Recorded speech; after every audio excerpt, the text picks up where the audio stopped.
Hello students, class 12th physics NCERT books chapter 3 और आज का टॉपिक है किरचॉफ के नियम। देखिए, हमने सीरीज़ और पैरेलल, ओम्स लॉ, इसके कुछ फार्मूले पढ़े हुए हैं।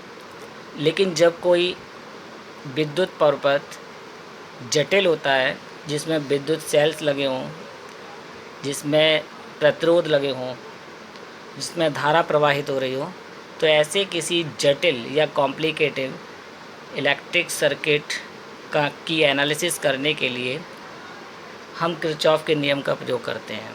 तो किरचॉफ ने दो नियम दिए। आज हम प्रथम नियम की बात करेंगे, किरचॉफ का प्रथम नियम, जिसको हम संधि नियम या संधि का नियम भी कहते हैं, जंक्शन रूल के नाम से भी जानते हैं। तो पेपर में जंक्शन रूल भी आ सकता है, तो आपको किरचॉफ का प्रथम नियम ही लिखना है। इस नियम के अकॉर्डिंग विद्युत परिपथ की किसी संधि पर इस नियम के अकॉर्डिंग विद्युत परिपथ की किसी संधि पर मिलने वाली समस्त विद्युत धाराओं का बीजगणितीय योगफल शून्य होता है, यानी सिग्मा आई बराबर 0। सबसे पहले समझना होगा ये संधि क्या है।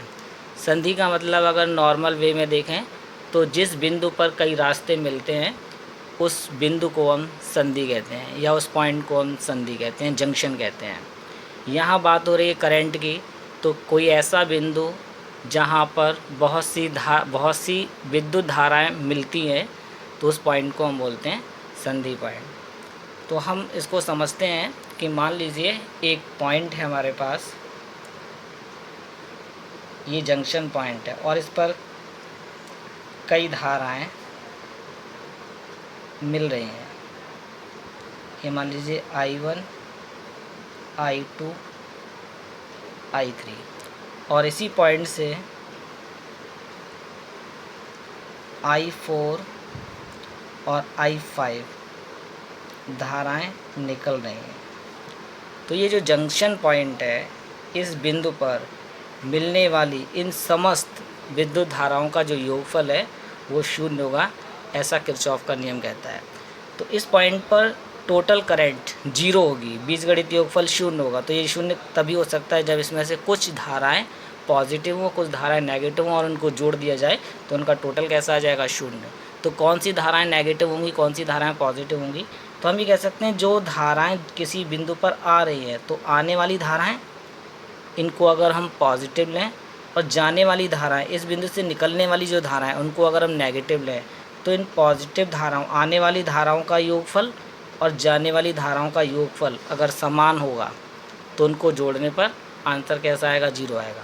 तो सेकंड लॉ में, किरचॉफ का जो प्रथम लॉ है, उसमें हम इस तरीके से भी एक्सप्लेन कर सकते हैं, इस तरह भी लिख सकते हैं कि किसी भी संधि बिंदु पर आने वाली समस्त धाराओं का योगफल और जाने वाली समस्त धाराओं का योगफल बराबर होता है।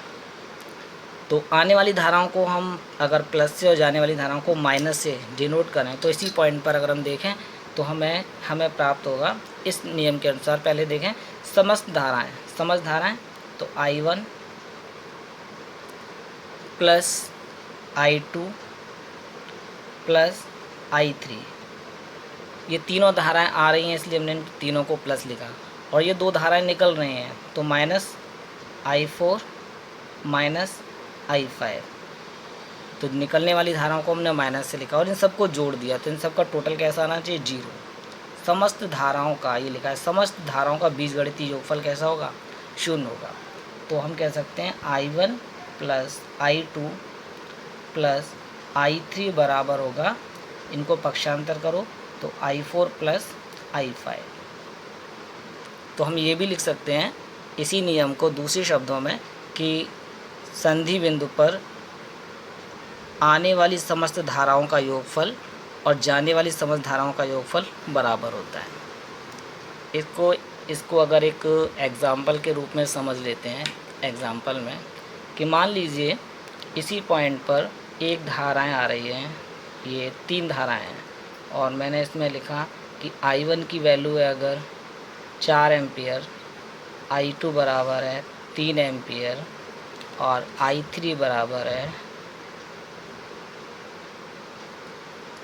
मान लीजिए 5 एम्पियर, ठीक है। और यहाँ से कोई धाराएं निकल रही है, ये है I4, ये I5, और इस पॉइंट पर से फिर दो धाराएं निकल रही हैं, ये है I6 और ये I7।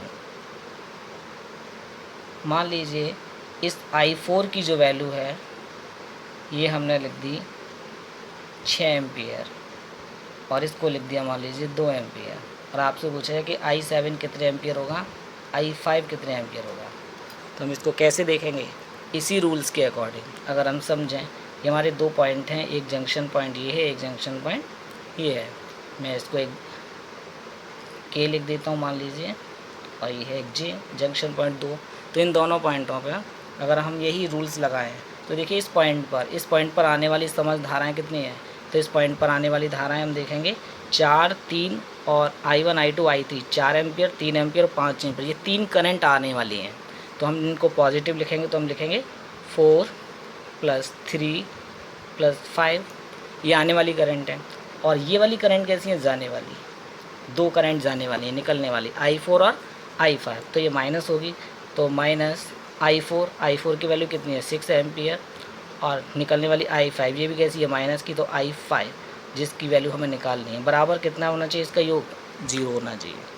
तो हम इनको जोड़ें, 4, 3, 7, 7 और 5 12, -6 माइनस I5 बराबर 0। 12 में से 6 घटाओ, 6 माइनस I5 बराबर 0। तो यहाँ से I5 इसको पक्षांतर कर दो, I5 कितना निकला 6 एम्पियर।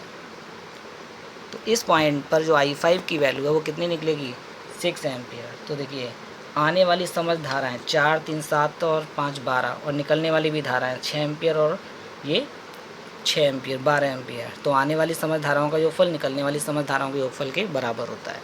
इसी पॉइंट पर आप देखो कितनी करंट आ रही है, तो ये I5 करंट यहाँ पहुँच रही है। तो I5 करंट कितने एम्पियर की है, 6 एम्पियर की। तो 6 एम्पियर की करंट यहाँ आ रही है, और यहाँ से 2 एम्पियर की करंट निकल रही है। तो यहाँ से कितनी करंट निकलेगी, क्योंकि इनका योगफल भी 6 होना चाहिए, क्योंकि 6 एम्पियर की करंट आ रही है तो 6 एम्पियर की ही निकलनी चाहिए, लेकिन ये निकल रही है 2 एम्पियर की। तो यहाँ I5 कितना होगा, I7 कितना होगा, तो I7 होगा कि 6 में से आप 2 घटाओ, ये होगा 4 एम्पियर। तो इस पॉइंट पे लिखना चाहें तो हम इसको ऐसे भी लिख सकते हैं कि आने वाली करंट का योगफल बराबर जाने वाली करंट का योगफल। तो हम लिख सकते हैं जो I5 है वो किसके बराबर होगा, इस पॉइंट पर I5 बराबर होगा I6, ये I6 और प्लस I7 के बराबर, जिसमें से I5 की वैल्यू हमने कितनी लिख ली 6, और I6 कितना है 2 एम्पियर, और प्लस I7, इस 2 को इधर ले आओ, 6 - 2 बराबर I7।